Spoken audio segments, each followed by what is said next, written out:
simple comparison between like Q-learning and policy gradients, the way, in my opinion, why Q-learning works so well is really the fact that it contains the replay buffer, which is a memory, right? It's very primitive, but it's a memory. And policy gradient doesn't have this kind of like feature. And neural network, so neural network has very limited capabilities when it comes to kind of like storing like memory, temporal characteristic, except of course RNN. But then RNN, they are very difficult to train, and they got some limitations. Yeah, I've never personally really worked with RNN before, so it's hard. I feel like that's kind of hard to comment on that, but I can definitely see the difficulties involved. Yeah, so even though I think that it's very useful exercise, to fine tune all this algorithm, and it's great, it's definitely a great way to learn. I don't think that we can, go much further with that. And for the simple fact that there's no memory in these algorithms. And so just one thing, like people complaining about the reinforcement learning, right? That it doesn't work, but and they often compare it to, for example, to kids. But the difference between kids and the reinforcement learning algorithm is that the kids have hard-coded knowledge, which acquired during evolution time, right? Which is the memory, right? So what's the kids you were talking about? I'm generally talking about the fact that people criticizing and comparing the reinforcement algorithm and the speed at which performance of the reinforcement algorithm to kids, to small kids. Like, how do you spell it? Is it KET? Kids, like children. Could you type it in the chat, please? Children. Oh, Q learning, you mean? No, what I'm saying is that generally there's been like there's a lot of critics around reinforcement learning algorithms that are very sample inefficient, right? Right. Very, very slow. And I think the reason is that because the world is very complex, right? Right. And of course, it's impossible from such a simple algorithm to being able to understand this world, right? You need a lot of prior knowledge. And this, I think, is the key, is to inject this prior knowledge to the algorithms. Yeah, I feel like especially for more complex games, that's definitely going to be the case. For example, the Alpha Star, the gameplay agent that plays StarCraft 2, they have to bootstrap an agent by using existing human replay data. I'm actually going to grab a water real quick. Give me 1 sec.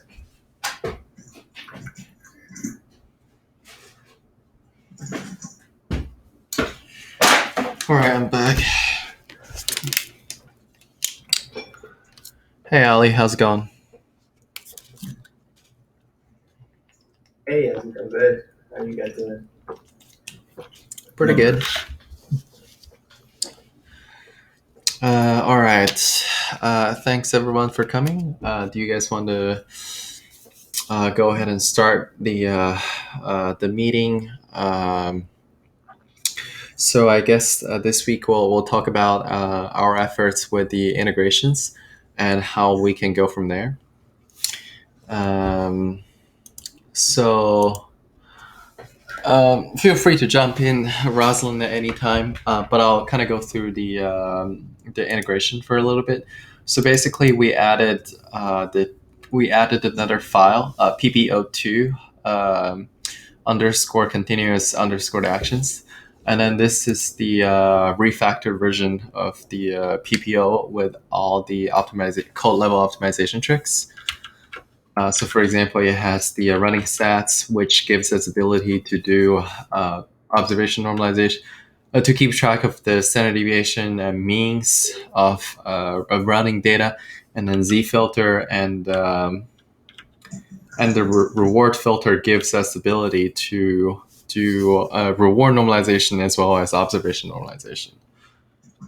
And then there's also this custom environment to help things a little bit. And then we also have our this is a little bit different than other files in the sense that in this file we have a lot of toggleability. Like for example, we have options to enable normalized observation, normalization of rewards, normalization on returns. Yeah, in general, a lot of toggle things you can toggle. We can also select different weight initialization. We could either do the default one, which is Xavier, or the orthogonal weight initialization. And then basically the code, for example, for the weight initialization is here. Basically, we just have a lot of if statement to toggle things, and we still have our standard policy and value function what's the class, the neural network.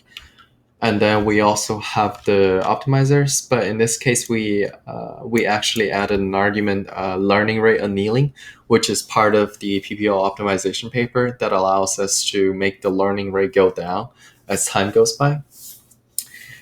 What else? And then we just kind of run through the game loop. I actually might need some time to do another, maybe a little bit of refactor on this one, to standardize the naming of the variables. Rosalind, could you tell me why did you name this observation instead of keep it just the OBS? I think it's more of a personal preference. Okay. But I guess that you could keep usually on top of. Oh no, you can stay in the same file. Usually there is ops for the current observation, but since you handle it with next ops already, I guess we can turn it back to observation. Ops only. Should be okay. Okay. Yeah, I'll look into it. In general, though, I feel this is very readable. Like if I were to do refactor on this again, it would solely be it would solely because to make the code look more uniform. So do you guys remember that I went over the batch file, the batch processing with PPO last time during our meeting? Yes. Okay. Was there any significant difference with the ordinary methods? Beg your pardon?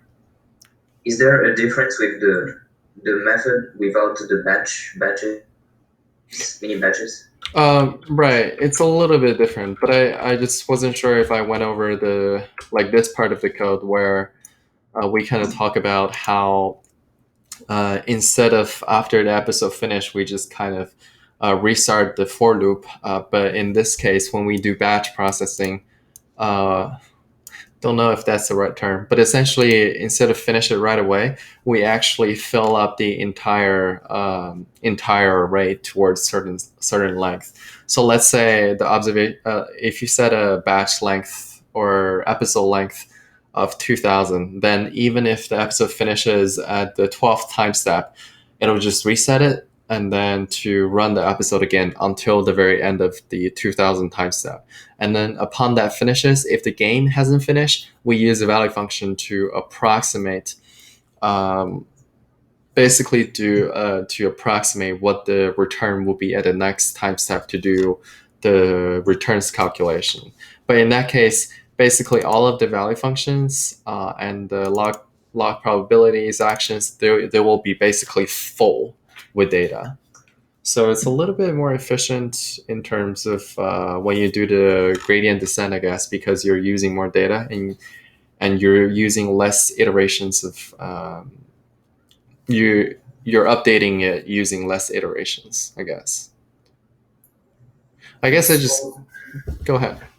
Also for CPU, right? To take advantage of GPU, right? Both. Just CPU, GPU would work. I think, however, the GPU does an advantage once the data, probably the temporary buffer is big enough. Yes, absolutely. And I think Otherwise, it doesn't change much. right. I think we had this conversation a long time ago regarding the GPU performance, which at the time I was thinking I was thinking that the CPU version and the GPU version doesn't have a significant difference in terms of their performance, but for DQN apparently there is.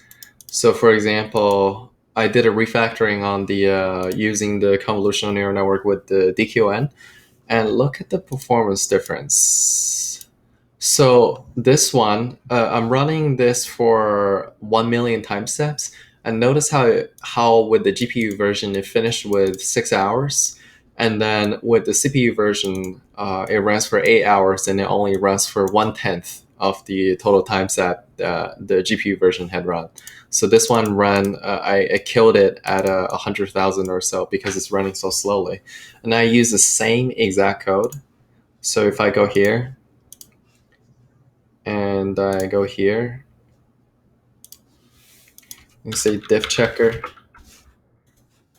put the left file here, and then put the right file here.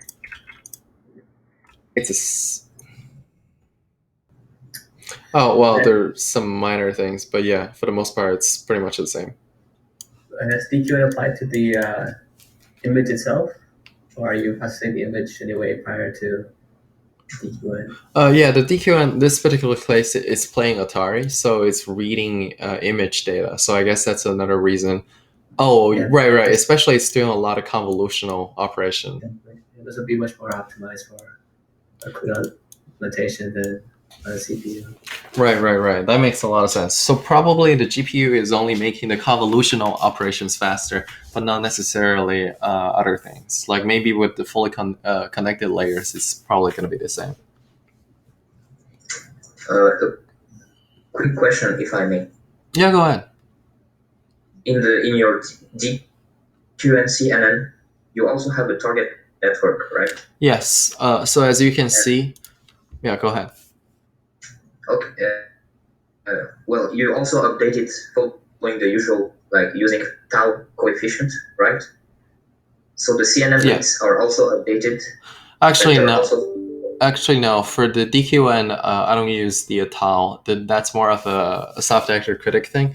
For the DQN, mostly you just it's the load stake deck, but it's the same as a tau. Okay, the hard update. Yes, the hard update. Yeah, as you can see, the only difference between their code is I printed out a couple things and change how some of the shapes and seatings are handled. But for the most part, it's the same. But the DQN runs just so much faster, about at least 10 times. I'm guessing mostly because of the, right now that you pointed out, I think it's mostly because of the convolutional operation. Yeah, but anyway, so for this, for the most part, this is the integration with the PPO with Trex is done. Excellent work from Rosalind, by the way. I really appreciate the work. There's a few bugs, though, but it works now. Okay. Oh, what's... I will follow up on your PPO2 continuous action refactoring not working yet. Make a PR. Okay, sounds good. Just let me know, and I'll look at the PR. Okay. Well, since we're at it, I guess. Actually, it's okay. It's Okay. okay. The other thing that I did was to add a little explanation for basically the each of the files, the meaning of each of the files. Like for simple things, I just noted discrete and continuous action space. But for something that is a little bit like something that you couldn't just tell what it means by the name. I added a little bit of description. Like for example, the DQN is specifically for playing Atari games, which uses convolutional layer. Oh, actually, there should be pre-processing. It shouldn't be multi-processing, because we don't have any multi-processing techniques. Which is sort of the purpose, because usually it's almost certain that once you include multi-processing techniques, things are going to become a lot more convoluted, just because usually for multi-processing you need to call things in functions, and then layers of functions usually make things difficult to debug. Like you have to use some sort of debugger, and a lot of times that just doesn't work very well. But other than that, I may have some other things, but why don't I turn over to Rosalind, since he's showing up something in his screen? No, it was just to show you the difference between the GAE version, actually. Oh, okay, right, because the old one wasn't working. Yes. Right. Is it that it was? I don't really know at this. At this point, But, I don't really know. in green, it's like the GEO. We can see that on almost all environments, especially in the beginning, in this case, Hopper, it has quite a higher performance than the standard like return used as edges. This from humanoid, it kicks in at the end, I guess, and it also has a wider like standard deviation, so reaches higher score. Here another one. Half cheetah, it's like quite important. Right. That does seems to be a very definitive performance increase. Yeah, but I do not really. I'm not really sure it's relevant to the PPO algorithm itself. Probably because it can apply to any other method. Right. But I guess it's good to know that. Well. Yeah, for sure. I think so. Okay. I was gonna say something, but I kind of forgot. By the way, I was. Go ahead. Yeah, sorry for that. I was wondering how, because your loss function is actually a bit different than the one in the PPO2 one. So I was wondering what reward you get that they offer in this case. Could you show me specifically what was different? Okay. I think you use a 2 surrogate loss, right? Right. Let me take a look real quick.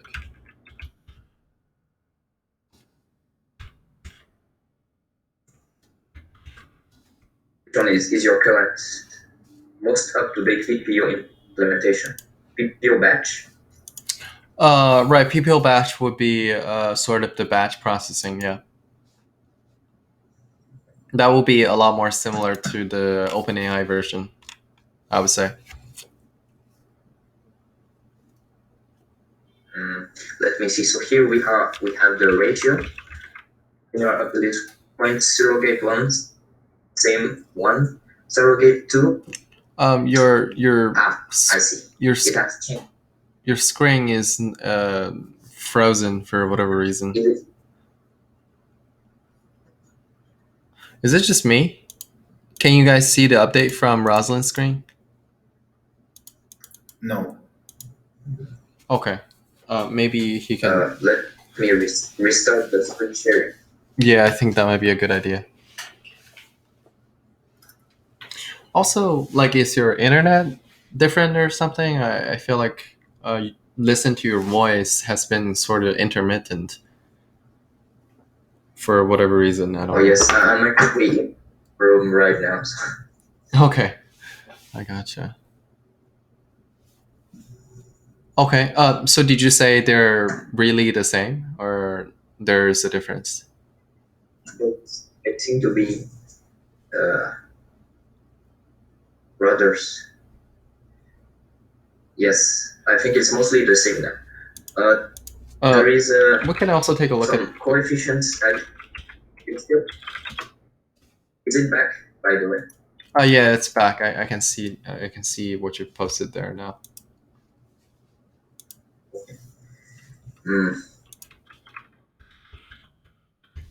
Also, in your PPO batch, do you take into account the AL bound? I do not think so. No, not really. So that's why the PPO 2 exists, right?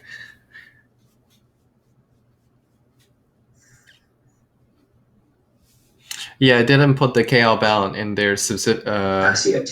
yeah, specifically because I think that's more of an optimization thing. That's not really present in the original paper. Like if you see the original paper and then you look for bound, Do you mean the I don't know. I don't think it's even there. proximal policy optimization paper? All the implementation matters. Implementation matters. I was wondering if they. I don't think they use the KL boundance technique, do they? I think the KL bounding technique is used in the TRPO plus. Oh, actually, you know what? They might actually use it. So you see it in the original PPO paper. You see here it has an adaptive KL D target. Yes. Yeah, so they might actually. They actually did two versions. They said in the end that the KL based is worse than the one they proposed. The what? They said the KL version is actually worse than the coefficient clipping based version. Really? Huh. Yes.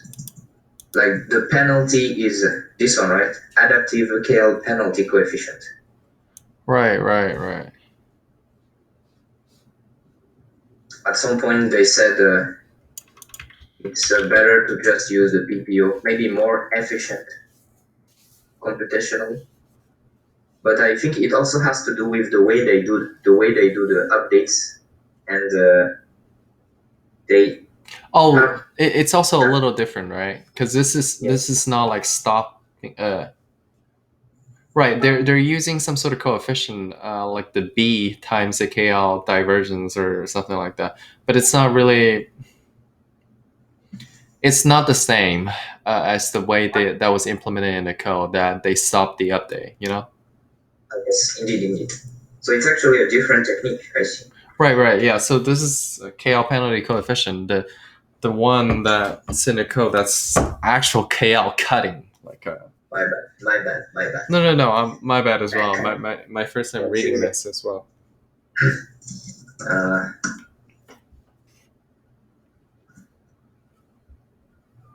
I see.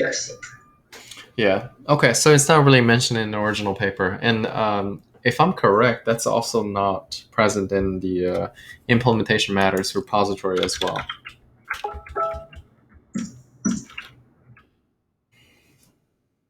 By the way, at this point, I started to think that I should send that issue to one of the authors' email because it's just not answered.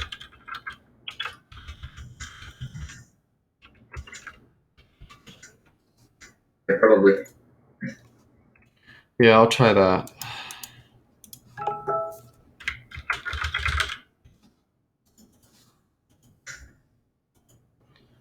Yep. It's been a month, so. All right. Anyway, so that's so much for that. Right. But let me take a look real quick. So what do I have? I have the surrogate 1 ratio times the advantages. Wait, sorry, this is not right.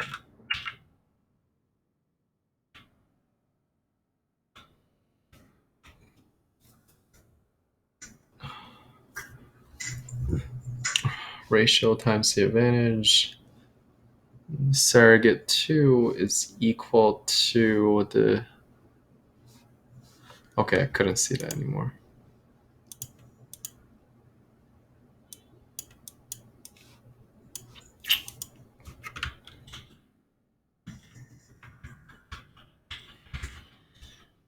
Okay.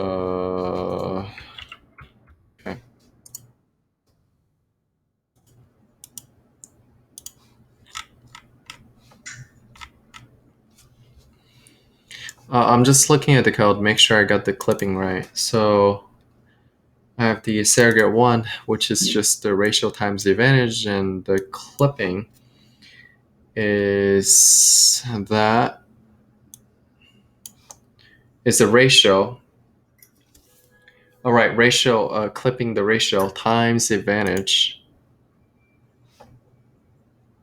and then you find a minimum of them.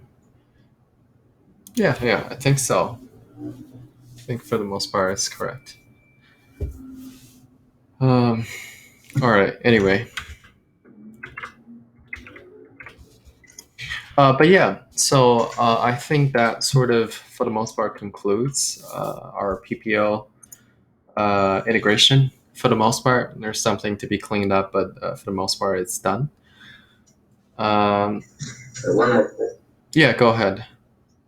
Did you have any more insight on the Nstep mechanism? Actually, no. My own experiments with the Nstep kind of failed. So for those of you who was not caught up with this particular conversation, is that we were doing an experiment with the sort of Nstep. Right. So let me sort of go from scratch. So once you filled up the observation and actions batch, and then there are a couple ways to go to as far as how to optimize it. The first way is to say is sort of a random approach where you say, I'm going to find a random 32 index, and then you get the log probabilities and then the actions. So corresponding to only, let's say if the mini batch is 32, you're only corresponding to 32 of them. And then you calculate the surrogate, the ratio, and then you do the whole optimization. The other possibilities is actually this should be deleted. Instead of having a mini batch, you're doing on a whole batch. So instead of doing that, you're just getting the observation and actions. And since we're not using the index anymore, so this is really just taking out those random index. So as a visualization, it would be something like this. So that way you're running on the whole batch to do the optimization.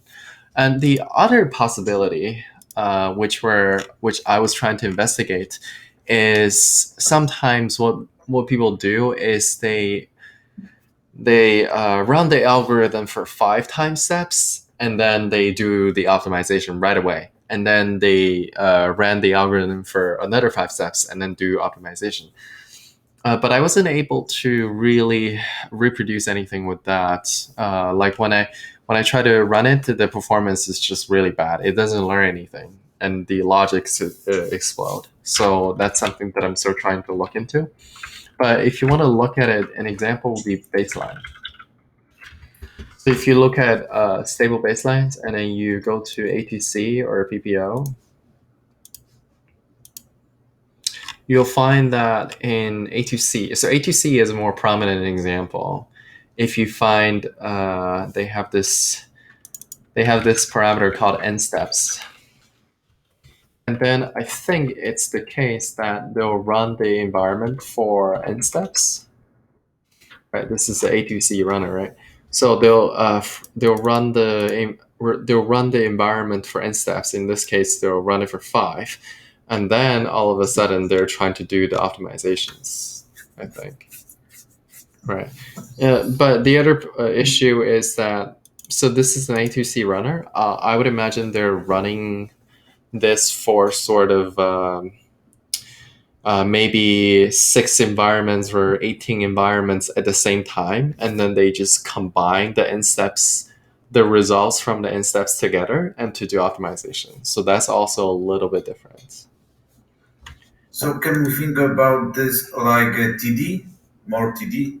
No, not really. It's not TD. It's just doing things faster. Okay. Right, because yeah, with respect to the policy gradient method, there's not a lot of connection between the TD based approach, right? Because there's still temporal differences. And another example is another sort of famous repository. And then if you go to their algorithm, their main.py and their arguments, what you can find is that they also have this argument num steps, and by default it's 5. And then when you see the actual update, this is sort of what it looks like, where they say I'm gonna run for 5 steps and then get the actions and then step it in the environment, and then they're inserting the observation, action, reward, log probability into this rollouts engine, and then they compute the returns, and then they do the updates. So when the agents update on this particular rollouts, it's really just 5 steps. So that's sort of a very interesting thing in my opinion. And their rollouts design is kind of hard to read, to be honest, but you can see some glance of what it means. Like for example, here you have the number of time steps, and then you have the num processes. And then essentially, when you insert it, you're just sort of insert it in the rollouts engine. And then after update, this is sort of interesting. Remember, I only have 5. It sort of has the length of 5. So after the agent learns from that particular 5 steps, what they do is they copy the last observation into the first observation, and then they do things for mask as well. So yeah, it's kind of interesting, I would say. But I wasn't able to. Go ahead. Methods could give us a faster convergence, but aside that, there is no much benefits, I would say. Yeah, I can even see some potential problems with it. Like if your policy is really sort of localized, like something like cart poll, where um, you can yeah, I don't know. I can see some problems with this because you're essentially doing you're doing update very very fast. But anyway, I wasn't able to. I was trying to do this, and my implementation didn't work. So I'll have to investigate into this further. I see. Understood. Yep. So that's so much for this. And what else? Let me think.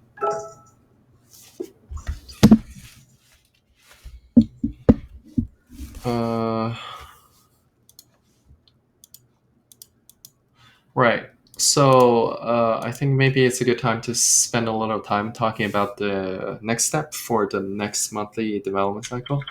I think maybe a good starting point for next week would be to reading the DDPG paper.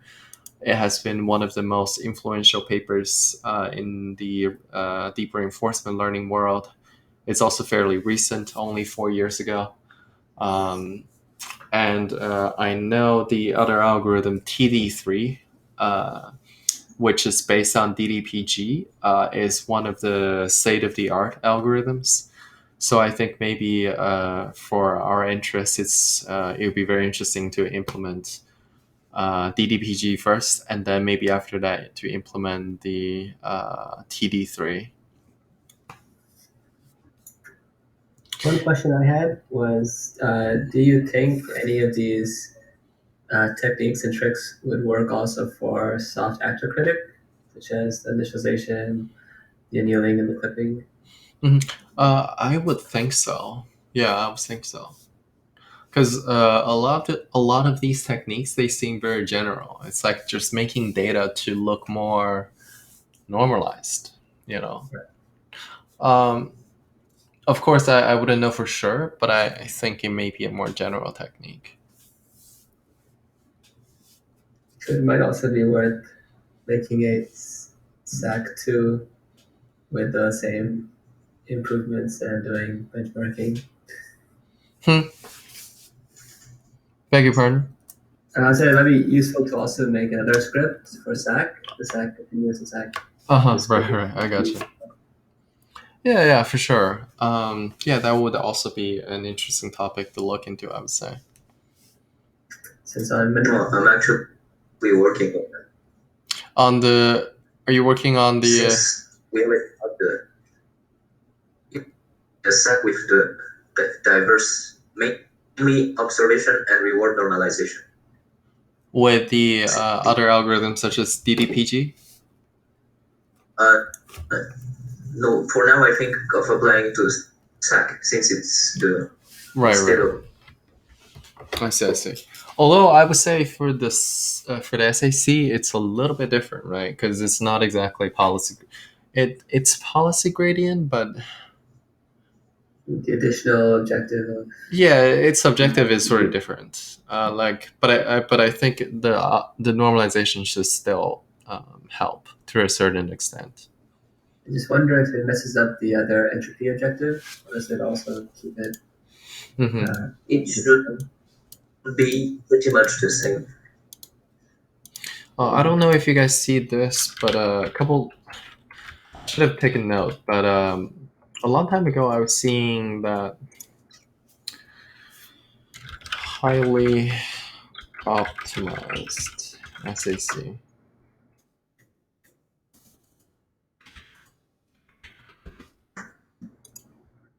Someone was basically teaming up with this PhD student, Ilya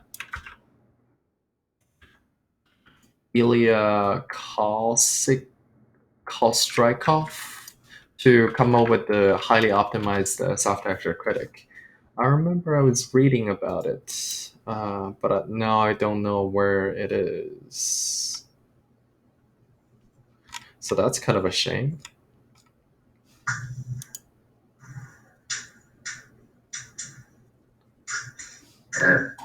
What did the optimization bring on the table? What kind of optimization and what were the results? It was basically very well tuned. I don't know if they're doing any code level optimizations, and I think that was also before our investigation into the paper. I might actually retweeted it. Let me see.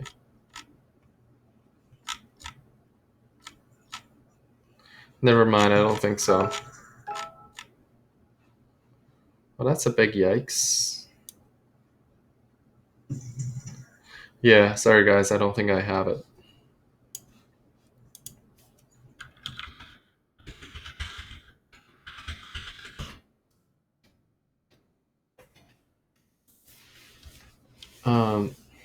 Yeah, but yeah.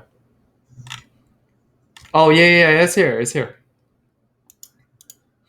We're releasing a well-tuned and miniature PyTorch implementation of soft actor critic together with Ikoskov.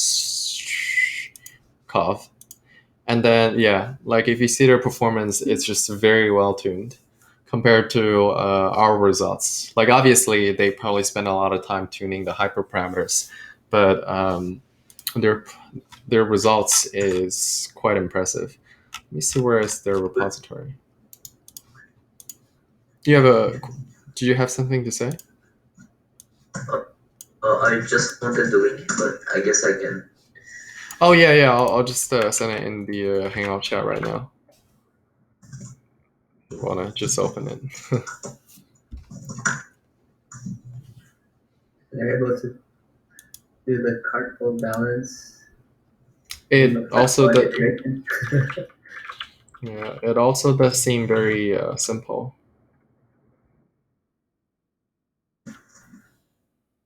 For whatever reason, it's using PyTorch import distribution as PYD. It's like, why would you do that? Anyway,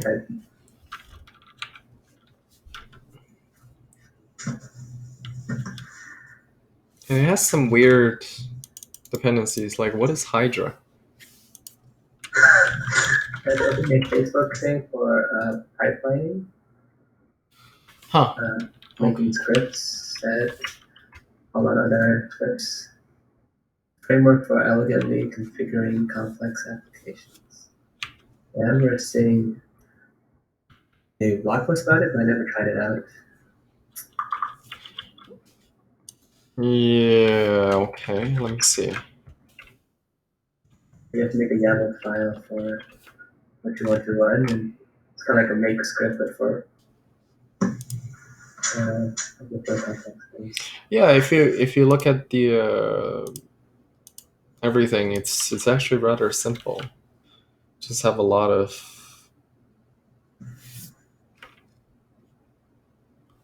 I They like use virtual current. I like their notation. Question mark, question mark, question mark. No, I think it's to enable flexibility later. Right, Probably. right. Yeah, yeah, of course. It's just yeah, it's just funny. Okay, okay. Yeah, so if at some point, if we're interested in um right, if we're interested in porting it over, but I don't think that would be necessary. Our SAC is already pretty good, I would say. And also we have the discrete action space implementation. But it's good to know that if at some point we need to if we need some tuning, this will be this will probably give us some inspirations. Indeed. Yep, yeah, yeah.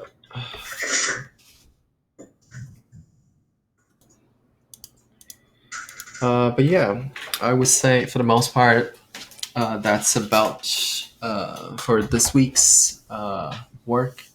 And for next week, I know Roslyn is already looking at the DDPG.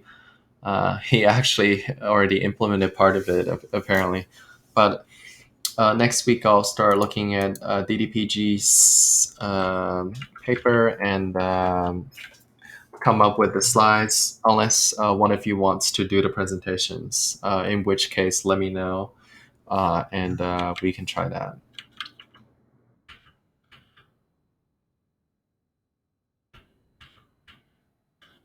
Next week, right? Yes, yes. So next week, that's going to be our literature week where we discuss the DDPG.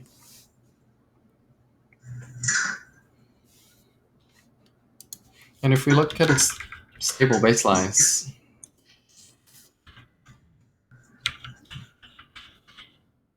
after next week, we would have implemented pretty much the major algorithms, right? So after DDPG and TD3, then we would have A2C, DDPG, DQN, PPO, SAC, TD3, and TRPO. And a lot of other algorithms listed here are either for very special purposes or they are sort of not really that popular or sort of outdated. For example, TRPO is sort of replaced by the PPO. And I know Gale and HER seems to be very robotics related. And Gale apparently requires some sort of imitation learning. And for Acer and Actor, they seem to be just variants on A2C and not that popular. So apparently, yeah. So I would say after TD3 and DDPG, we would have implemented all of the major reinforcement learning algorithms. So I would say that's a very important step that we should work on.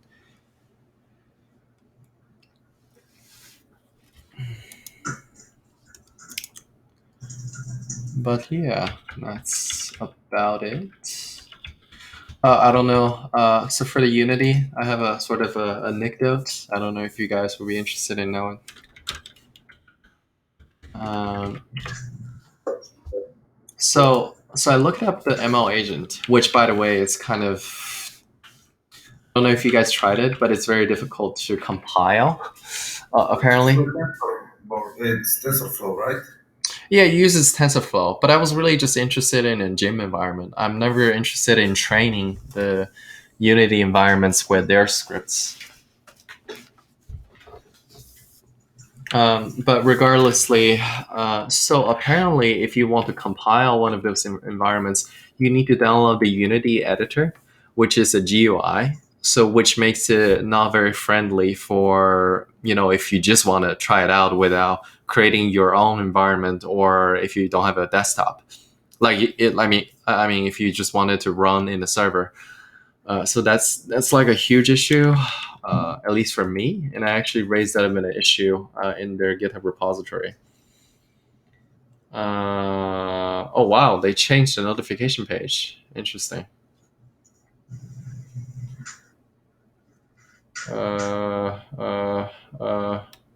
Right here. So essentially, I asked them if right. So first of all, you need to pre-build the. If you don't have the binaries, you have to build them, and there it requires you to download license and all that kind of stuff. So I was making the suggestion that maybe they could pre-build all of the binaries, so that we can just download the binaries and basically just get it working. And we only need to download the Unity editor unless we need to edit the games. I think it would be just it would make it friendlier to use in the beginning. The other thing that I noticed is that since Unity is mostly C#, and I noticed they use socket to do the communication. And that's a little worrisome because socket is usually um, uh, a big bottleneck towards the training, because you need to do serialization. That's for the most reason why it's going to be problematic. Do you mean a bottleneck in the sense that the information transmission is slow, or? Yes, like for example, maybe what's going to happen is 30% of the time during your entire training is spent on communications, serializations, and deserialization.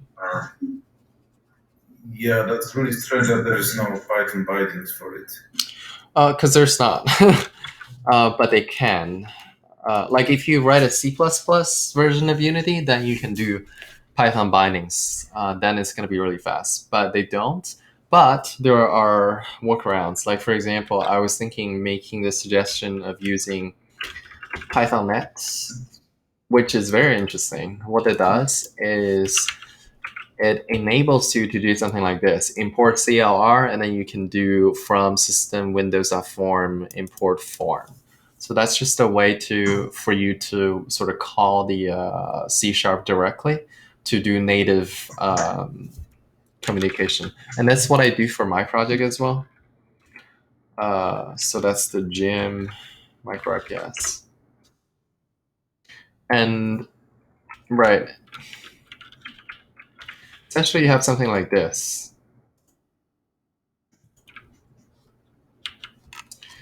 You import JPipe is the library, and basically you import a bunch of things, and then I added the game jar file that I compiled, and then I can basically just start the JVM, and then I can communicate that way. And then like this response right here is basically having the Java size to step and return a Java object.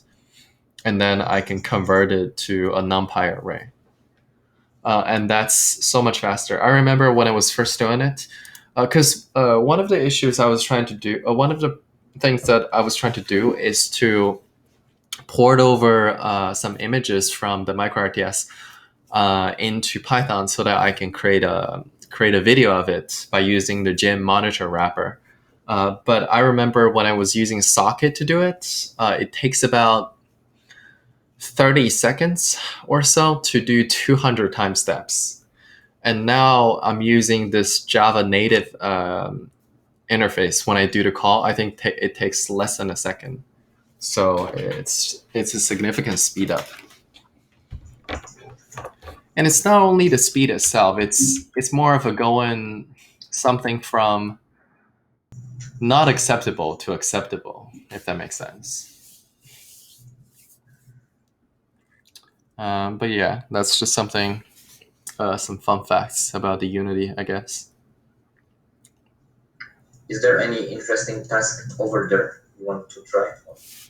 I don't know. I feel like Unity might be in the future a more standard environment, like a complete, not only a replacement for Mujuko, but just a better way to a better platform for developing games to be experimented with reinforcement learning. Simply because their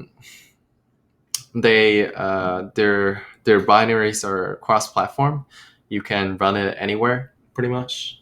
Well, except not on mobile. Actually, on mobile as well. But also, it has a lot of toolings for you to develop, a lot of documentations to help you develop games. You don't have to learn C++ just to write a game from scratch or things like that. It just seems to be a very good framework for developing games and experiments reinforcement learning algorithms on. And it's 3D. Mm-hmm. And by the way, go ahead. I just have a question regarding the PPO to refactor. Yes. Mm-hmm.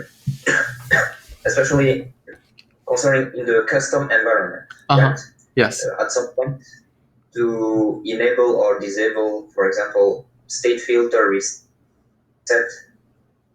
Here, I used args that no ops reset.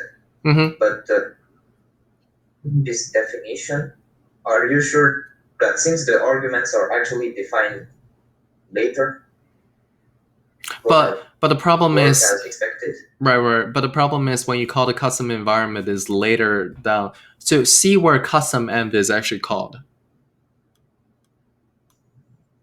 One more time, please. See where custom env is actually called for the first time.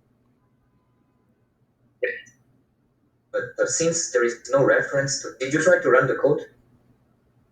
Yes, I did. I believe so. And I think the reason why it works is, right. I see what you mean. I think the reality is that part of the code is never evaluated. So if you, like, I could write a function like this, which right now I don't have a spider on open, but let me open a spider. So I could run things like this: def test print GG. That's not a problem. Do you see that? Mm-hmm. So, and then when I run test, then GG will say it's not defined. So I think that's the same thing happens with this. Is that when you define a class, it doesn't matter if some of the arguments are not there. However, eventually when you need to call it, when you actually called it in some of the later lines, then that was when the arguments are already defined. So that's not a problem for it. But I think it might be cleaner if we add a lot of arguments into the initialization of the custom env itself to sort of make this process look cleaner, I guess. So what I mean is, so for example, if you take a look at my screen, you mean that? if we want the environment to reset the observation, we pass explicitly Yes. an argument for that, right? Right. So for example, like this, the args no opt reset. Essentially, I'll pass it into it. Right. That'll make it more reusable, yes. I suppose. Yeah. Indeed. Okay, duly noted. Okay. I guess I was too held back by the rigid C++ coding. Beg your pardon? It was kind of counterintuitive for me, since in C++ and such, you have to define a variable before using it. Makes sense. I guess we have to make it in Python. Right. Yeah. So what I will do is to I can. It's up to you. Do you want me to do the refactoring and send it to you, or do you want to do the refactoring? Since are you already starting on some refactoring? Oh yes, I'm already working on PPO2 continuous, right? Right. Okay, if you already started on, then you should do it, because I don't. We should try to avoid merge conflicts as much as possible. But if you haven't started working on the PPO2 continuous actions, then I can do the refactoring on the custom env to basically pass all of the environment, pass all of the arguments. Let's just get some working code first, so we can run some experiments, and while those are running, we do the cleaner stuff. Okay. Okay, sounds good. No problem for me.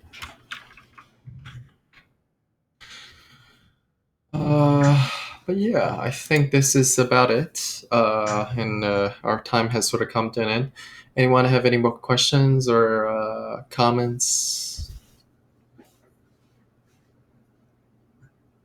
Sounds good. Sounds good. Thanks. Oh, thanks for coming. Really appreciate it, and looking forward to working with you guys. Yeah, thank you, guys. I have also kind of question. Oh yeah, go ahead. Yeah, regarding the formula, can we also maybe, for example, I'm struggling implementing, I'm implementing A to C right now for a simple tool environment, and I'm struggling with it. Can we also, incorporate this kind of material into these recordings, go through and debug it and try to find out what is not working and why? So for that, I would say that would be very difficult, just because when reinforcement learning algorithms go wrong, there's so many different ways it could. But are you looking more of I don't know, try to just, are you having difficulty using the cleanrl library? Is there something that when you look at it that you don't feel comfortable working? It's not like using clean. I implemented everything by myself. Okay. And it just doesn't work, and I don't know why.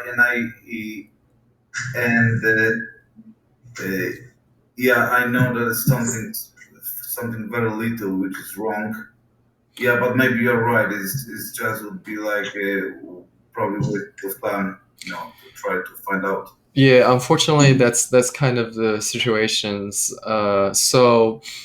If you have been to, which I'm sure you have, been to the reinforcement learning subreddit, sometimes you see a lot of people requesting for. All right, bye, Ali. Have a good one. You too. Thank you. You see a lot of people trying to use requesting code reviews, something is not working with my DQN implementation or A2C implementation.